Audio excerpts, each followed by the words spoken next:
มาได้กินน้ำมองได้วันนี้ได้วันนี้กินเบียร์เมาค้างวันนี้กินน้ำมองแกงง่วงนิดนึงก็จะกินน้ำบาราละมาเด้อเจียวปลาแดกอืม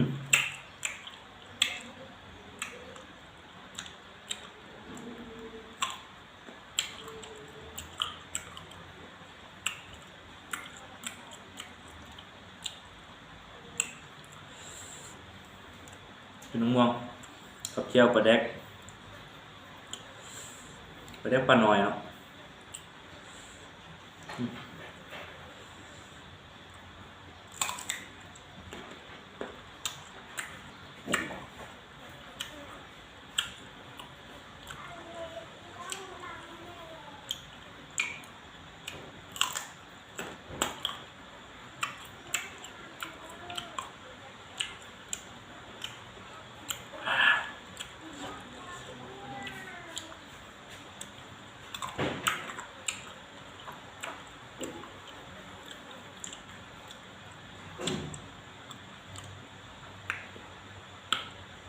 ว่าส้มพี่น้องเลย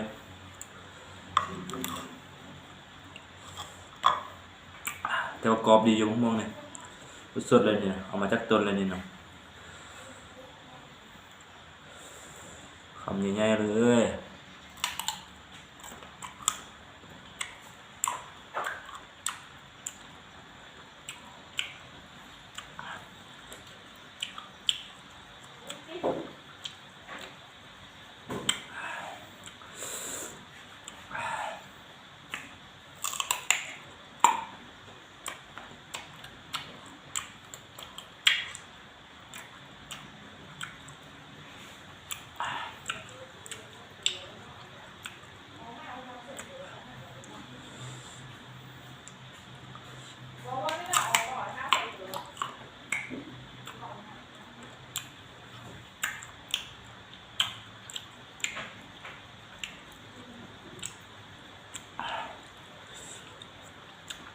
ส้มพี่น้องเลย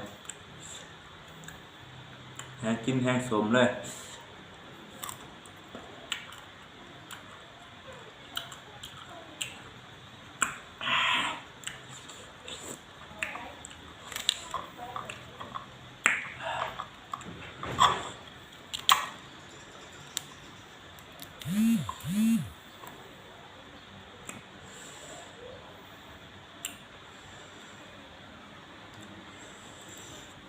คำใหญ่ๆเลยพี่น้องเลยเมื่อวานนี้กินเบียร์เมาหมดแกงง่วงกัน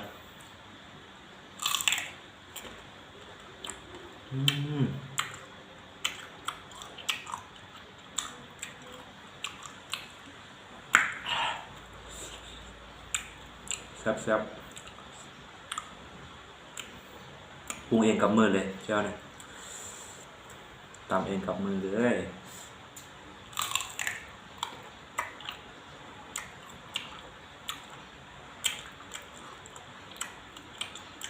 ผู้ใดอยากกลับมาเด้อ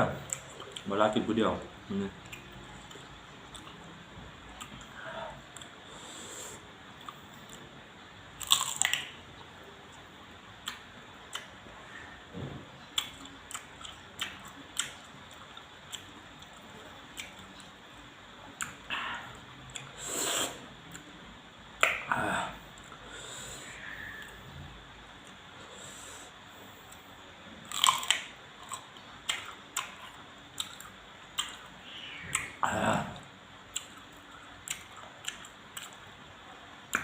ส้มแท้ส้มว่าพี่น้องเลย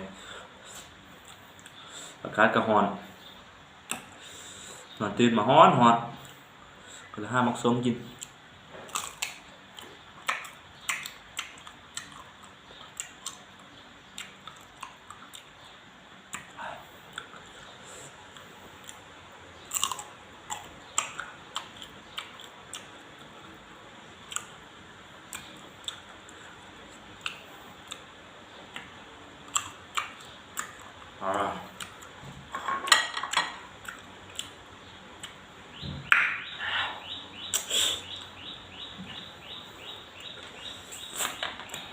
บ่ไหวพี่น้องเลย หางส้มน้องเห็ดเนื้อออกหมดแล้วเนี่ย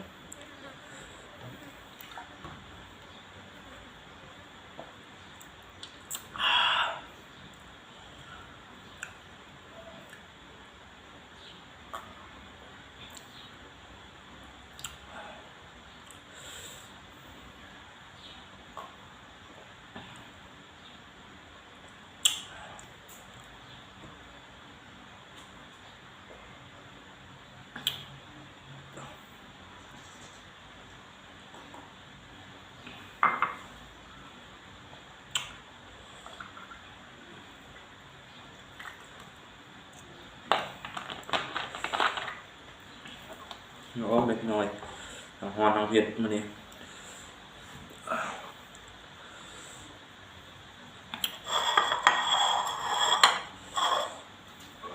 คุยคำง่ายๆเลยมันนี่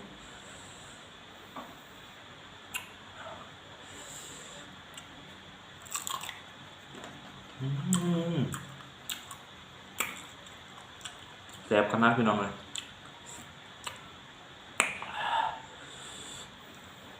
แกเมาคางเดินเรื่องขนาดเลยนี่นะ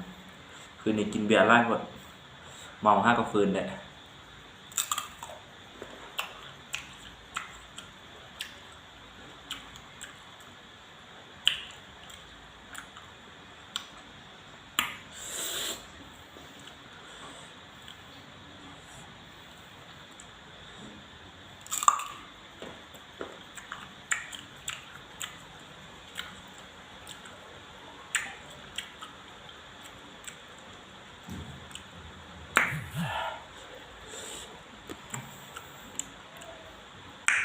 ก็ขอบใจ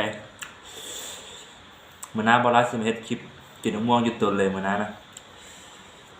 ฝากกดไลค์กดแชร์กดติดตามซองบอลลัสเด้อบ๊ายบาย